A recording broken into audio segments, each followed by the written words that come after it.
anyway, about the only thing you had to do to celebrate was look at the ground. And we had this, the crew had all these rolls of toilet paper. And they looked great, throw them out like they just stream.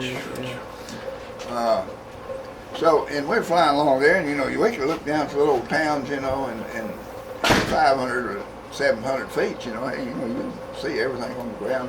The people down there you could see them on the streets and on the highways and stuff. They'd be, when we were coming over that low, and they'd be down there, you could see them standing outside their cars, you know, doing this, or throwing the toilet paper out. You can imagine what, every few minutes one of these big bombers come over, you know, flying. Coming home and all that good stuff, yeah.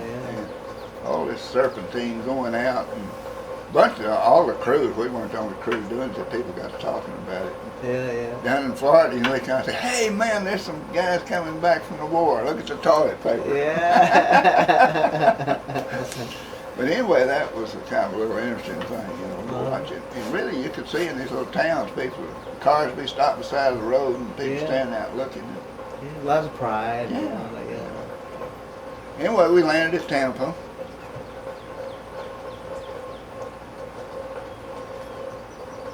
And nothing necessarily there. They put us on troop trains pretty quick for a leave. Look at that, I think that 30 days. That's yeah. So we went back home and started thinking about being a civilian again until orders came. Report to Tampa, Florida, such and such a date for B-29 transition training. Yikes. Oh boy. We won't get. Oh, no thank you. No thank you. I don't think I couldn't really. He made us an offer we couldn't turn down. But then there was that little piece of you going, B-29, that could be kind of cool, flying one of those. Oh yeah, you know, they were the big plane. That's the one that dropped the atomic bomb. Big foreign engine. Yeah.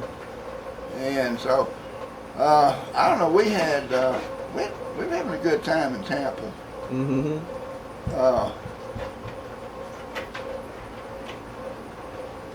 And we had about, I don't know, 6 or 7 hours of transition time. When the news came, you know, they had dropped the atomic bomb, you know, in Japan. This was, the war was over. Just in a little while. Yeah. But boy, I mean, everybody just went crazy in Tampa. And the news came late in the afternoon. And of course, everybody started getting ready to party that night. And the liquor stores had to close at 10. And a bunch of them never had a chance to close their doors. Yeah. Some of them did, and they actually just broke the glass out and looted it. Yeah. People were too ready to party. Oh, yeah. And that's the first time I ever saw reasonable people, you know, just go going crazy. Because that place was loaded with military. Lay down. No, go on. The place was loaded. And, so anyway, it was one big party all night long. Go on. And I don't know, we got with a crazy group, and this one girl seemed the most popular one there. She said, "Let's go out to my place and go swimming." Yeah. It turned out she was a daughter of the mayor of Tampa. Oh my! They had a great place, you know, a huge swimming pool. Yeah. And I don't know how many hundreds of guys that all got in with any kind of taxi or anything you could find, any kind of ride we could get. Yeah. We went out there a big and party spent the rest of the night out there in the swimming pool. That's fun. That place. Anyway, that was a celebration. Yeah. 3 days later, when you woke up, yeah.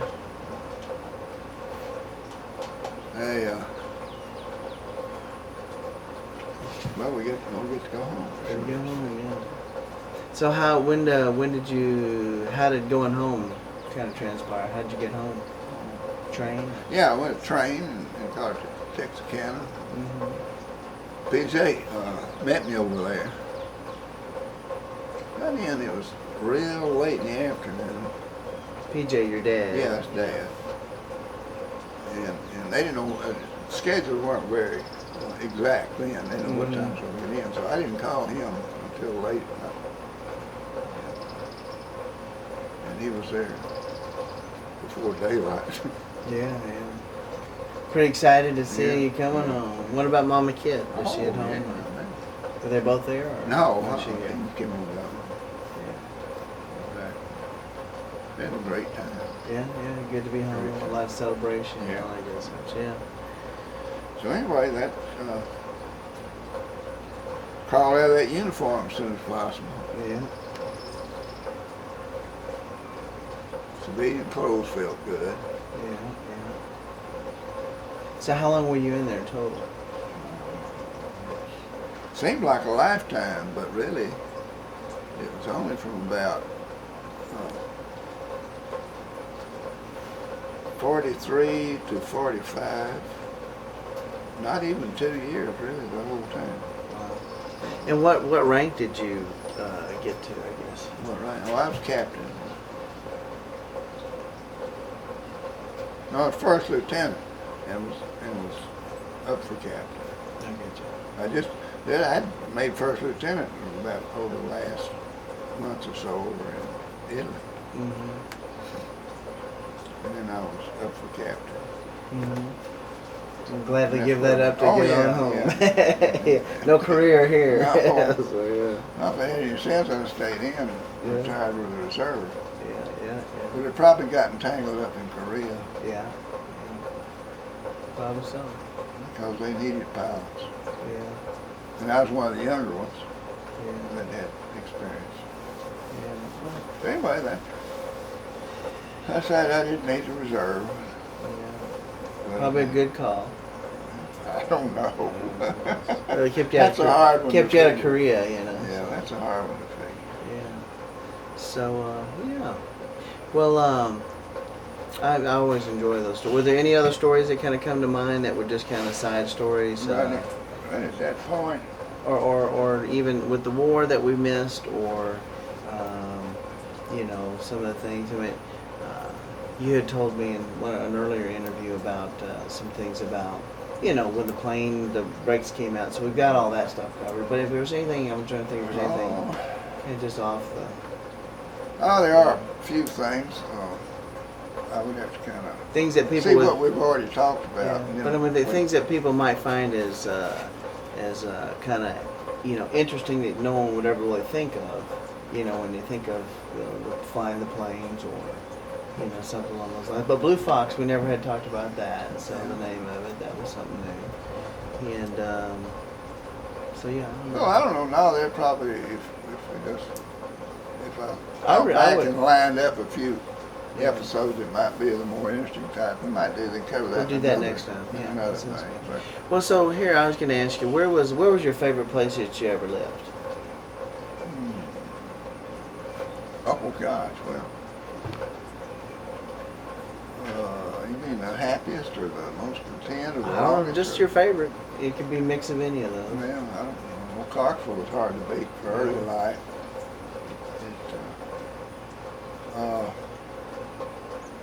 Career with Mobile. Denver was a real enjoyable Yeah, Mom said that too. place to be. Mm-hmm. I mean, you know, just as far as Denver's an interesting area, Yeah. and we had a lot of good times there. Mm-hmm. And that's where you joined us, in Denver. Yeah. that was a stellar A highlight. A highlight. stellar of event. everything. Yeah, and so, Yeah. and worst place was probably New York, Yeah. Connecticut. Connecticut was great, but Just to have New to go York. into New York City every day. Yeah. Of course, I traveled most of the time out of Yeah. New York, so I even didn't have to qualify for New York City income tax. There's city income tax Yeah. because I spent enough time out of New York. So I traveled mostly, Yeah. but I had to go through. Yeah. You told me one time you did a little project for old Alan Greenspan. Oh yeah. That was kind of interesting. Yeah. I was writing job descriptions for executive jobs, and I got assigned to Greenspan's section. He was, I don't know, he was a department manager of finance or something like that. But he was the brain. Everyone joked about, well, don't tell Greenie that because he'll show you how wrong you are, for sure. Yeah. But no, he was. He had a brilliant mind, and he had a dry sense of humor. It took you a long time to find out it was humor, Yeah. But anyway, got along good with him, and we wrote job descriptions. Yeah. Which was a difficult task, even if Yeah. in any situation. But anyway, it was a good one, and he was just a good, nice guy, and glad to have known him. And of course, he got the national recognition. As head of the Fed. Was he the kind of guy that would ever spend time with you guys, like going to have lunch or anything like that? Or was he more just yeah, there were a business? couple of lunchtime things, but generally he was too involved with the guys on the top floor. He had not much time for peons. Yeah. Yeah. Well, and then so I was thinking about we talked about your favorite place to live. Probably. I mean, what really, I guess the most intriguing was Libya. Libya, yeah. And that was really an amazing adventure. We took the whole family. Yeah. And you were always the bright spot of the travel for Yeah. You got to go up in the cockpit, and these stewardesses would latch on to you, because you'd be out in the aisle running up and down. They'd snatch you up, take you up the cockpit. Yeah. Well, I'm sure that's like, our little guy now, Joe. So he's 3, and he just cute as a button, and he just he would be that kind to be all over the place too. I mean, he's one thing I can equate to that. What about your favorite car? Yeah. I know we're not much of a car fan. Yeah, I know. It was a Ford Fairlane. Oh yeah. About a 1958 model. Yeah. It's one of these that had the fins on it. Yeah. And it looked like a convertible, but it wasn't. Yeah. It was a hard top, but it looked like a convertible. Uh-huh. Man, had 4 headlights on it. Oh yeah. And the top part was white, and the bottom part was cream yellow. Yeah. Woo! Yeah. Ford Fairlane, 1958. 1958. Pretty fast. Regular Ford V8 engine. Yeah. But no, that was a classic car. Yeah. That's my favorite car. What's your favorite food? Oh, I don't know. I guess shrimp. Shrimp. When I get a chance. Yeah. I like shrimp. Yeah, shrimp's great. And shrimp and mushrooms. Well, in our day we ate our smoked oysters back. Gosh, yeah. In And a couple of times, I don't know. We'd eat too many of them, Yeah. Too many smoked oysters. Yeah. Well, I talked to my buddy in middle school, and Sam Hope. Remember Sam? Oh yeah. He and I, when we had the convenience store, Cypress Center, we got into those, and was saying, these are pretty good. And we had a whole bunch of them got sick. Pretty soon they don't taste so good. I don't feel so good. There's all that oil in there. Yeah. Pretty soon you don't feel so high. Let's see. What's your favorite drink? Good beer or martini or gin? It used to be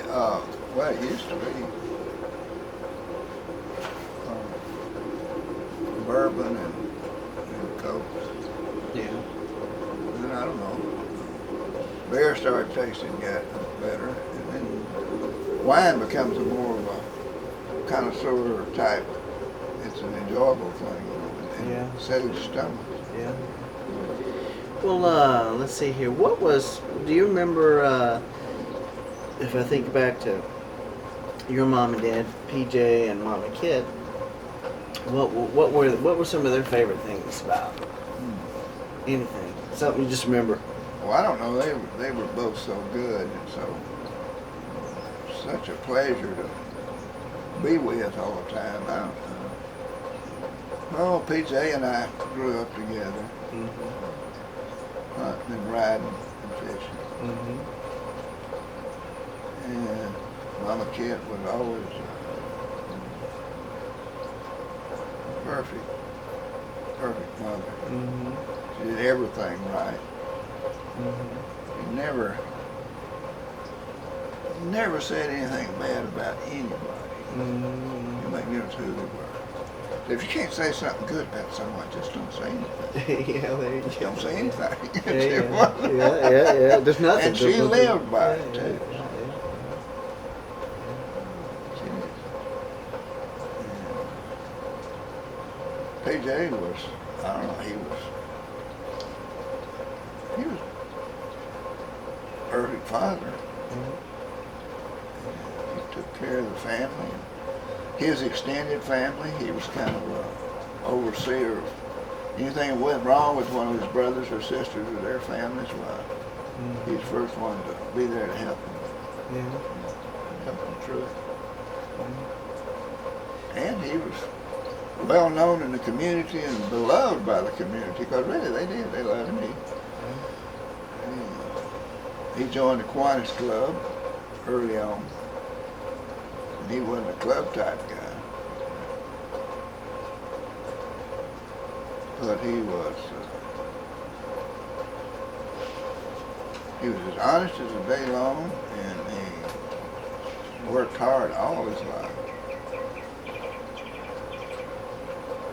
And besides being foreman of the Chapman Ranch down there, later on he started buying some land of his own. You know, he had one of the first Guernsey dairies in northeast Texas. His Guernsey cows are kind of a hybrid Jersey, special, rich cream type cows.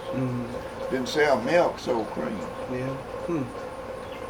So I got strong arms from turning a milk separator. Separates the milk and the cream till we finally got motors on. And then you sit back and listen to the bell ring, so you change the cans out.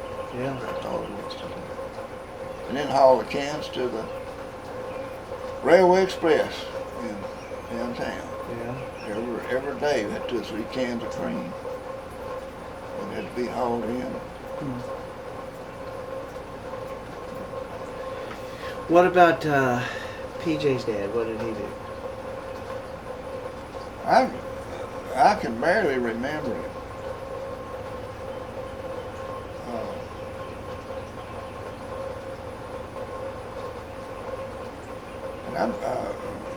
Doesn't ring a bell.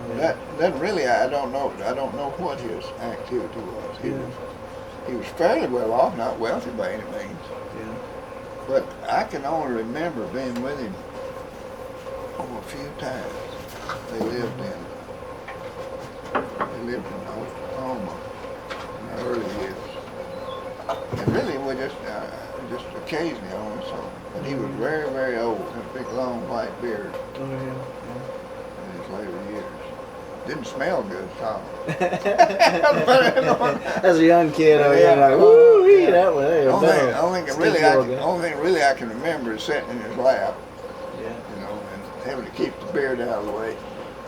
But he always carried Luden's cough drops in his vest pockets. A box of orange Luden's cough drops. You can buy them today, just like that. And that was what I loved it. And he would always get them. So how old were you at that time? Probably 3, 4, 5. A little bit. But I mean, that's my memories, you know. We didn't know what they did or what they worked at, or just didn't. he's connected with the bank some way, because John L. would talk about Grandpa Burford. And So he is was in the banking that business. what he was referred to, Grandpa Burford? Yeah, as far as I know, yeah. At that point, we referred to him. I'm sure they had named him then. Yeah. But we referred to him as Grandpa. Mm-hmm. We never did know Mother's dad's mother. Yeah. She passed away before I was at a recognized age. Yeah. Yeah.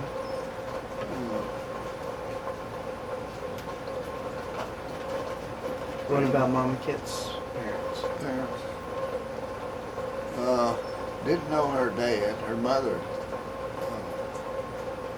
had a sea noble.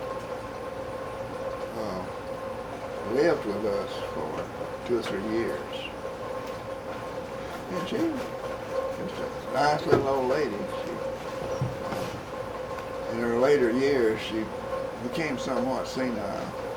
A little erratic and, like us old people did. That's what we got to look forward to. Yeah. But anyway, she and mother's sisters in Iowa had nice big farms and places that were comfortable living, and they wanted to keep them for a few years. So she moved to Iowa about the last 5 years of her life. She was with us for 2 or 3 years. So she and mother's youngest sister lived in Dallas. And grandmother Noble stayed with Aunt B in Dallas. And Dad was doing real good with investments. He invested in some East Texas oil. He bought 2 drugstores, one in Clarksville and one in Greenville. Which they weren't paid for, but yeah. And also the Lincoln Arms apartment house in Dallas is still there on Gaston Avenue. The Lincoln Arms on Gaston Avenue. It still looks pretty good. And he owned it at one time. Oh yeah. He owned it on paper, like everybody. Yeah. Everybody knows that paper. man, big spenders. The depression was going on, but in East Texas we didn't know it. Yeah, that's crazy. But anyway, finally, when it finally crashed, why? People that owed a bunch of money, were in bad shape. And that happened overnight, kind of. It was one of those things where you were doing great, and all of a sudden, things were tough.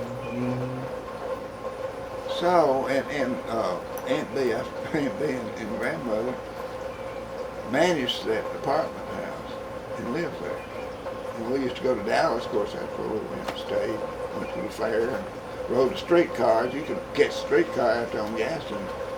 Go all over Dallas. One of those old electric streetcars. So the Lincoln Arms. We went big time. Now, how old were you then? That was grade school years. What would that have been? 7, 8, 9, 6, 7, 8, and 9, along that age. Daddy was 3 years old. Yeah. Yeah, and that, sometime in there we took that great trip by touring car out west. We'll do that in another session. That's a whole story in itself. All right. So with the touring car and a few Yeah, a big old Buick touring car. Straight 8 engine, boy, you talking about. Oh yeah? Big old thing. Yeah, it went forever. Yeah. Open up that hood, spark plug from here to there. Yeah. Well, that's good. And I used to love to open that hood up, and get in there. Yeah. And I'd see grease on it. I'd try to get that grease off. Get that old grease off it. That was something else. Oh, Anyway, that's a whole story. Well, real quickly before we wrap up, and then probably Thanksgiving we'll do something because you know, we I don't know who's going to sit through all this. Oh this yeah, stuff. no. But so, what I was gonna say was, give Jack, Charlie, and JoJo a hello. Hey, Jack, Charlie, and JoJo, you ought to be here. 'Cause listen, We will we're be in having a ball. Thanksgiving. Yeah, and we're looking forward to seeing you.